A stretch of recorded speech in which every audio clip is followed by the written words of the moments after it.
ये दो चिट्ठियां, अरुण जेटली जी कहते हैं मैं नॉन एग्जीक्यूटिव प्रेसिडेंट हूं, रोजमर्रा के मामलों में मेरा कोई लेना देना नहीं है।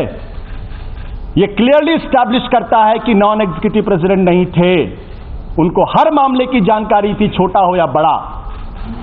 लेकिन उससे बड़ी बात कि एक देश के अंदर एक व्यक्ति कानून मंत्री रह चुका है,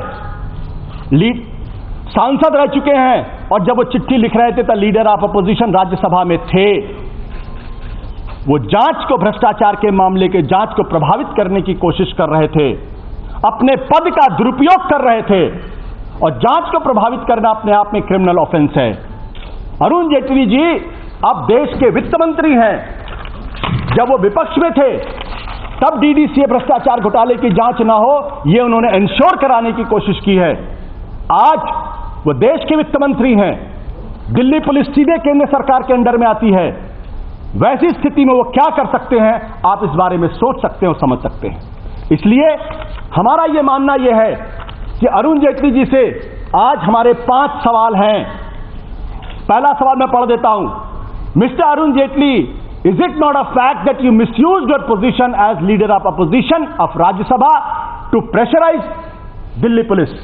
अरुण जेटली जी, क्या आपने राज्यसभा में विपक्ष के नेता के हैसियत से अपने पद का दुरुपयोग कर दिल्ली पुलिस पर दबाव नहीं डाला? पहला सवाल। Being an eminent lawyer yourself, can you deny that your action amounts to directly obstructing the police investigation in ongoing cases? आप खुद देश के बड़े कानूनविद हैं, लॉयर हैं, क्या आप इस बात को डिनाई करते हैं कि आपका जो एक्शन है वो चल रहा है पुलिस के मामले के इन्वेस्टिगेशन में व्यवधान है या व्यवधान नहीं है? तीसरा सवाल, mister Jaitley, on what basis did you conclude that the complaints regarding syndicate banks were unsubstantiated and disclosed no offence? Arun Jaitley ji, किस आधार पर आप इस निष्कर्ष पर पहुंचे कि सिंडिकेट बैंक में जो कुछ था, जो आरोप थे, वो अनसब्सटेंशिएटेड थे और उसमें कोई अपराध नहीं हुआ था? सवाल number 4, given your political clout in this central government, is it fair for you to continue as a central minister, particularly when the Delhi police directly reports to the center?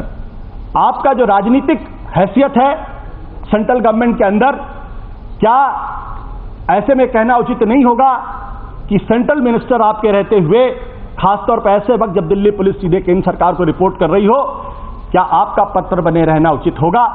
और आखिरी सवाल, Mr. Jetley, what was your interest in attempting to derail the investigation, and did you reveal your action in the next DDCA AGM? ये जो आपने जांच में व्यवधान उत्पन्न करने की कोशिश की, जांच को डिरेल करने की कोशिश की, क्या आपने इस बारे में, अपने इस कृत्य के बारे में DDCA की AGM की अगली मीटिंग में आपने इसका खुलासा किया था या नहीं किया था? आम आदमी पार्टी का साफ तौर पर मानना है कि अरुण जेटली पिछले 15 सालों से न केवल डीडीसीए के अंदर जो घोटाला हो रहा था उसमें उनकी सक्रिय भूमिका नजर आती है, बल्कि ये घोटाला पब्लिक के सामने न जाए, इस घोटाले में किसी तरीके की कोई जांच न हो, उसके कवरअप में लोगों को बचाने में पूरी तरीके से इन्वॉल्व थे।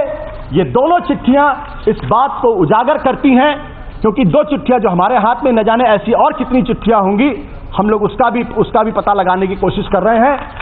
ऐसे में अरुण जेटली जी को संवैधानिक पद पर रहते हुए अपने पद के दुरुपयोग करने, जांच में व्यवधान उत्पन्न करने, भंडाफोड़ करने, जो भ्रष्टाचारी थे उनको बचाने के अपराध में उनको अपने पद पर रहने का कोई अधिकार नहीं है। उनको फौरन अपने पद से इस्तीफा दे देना चाहिए।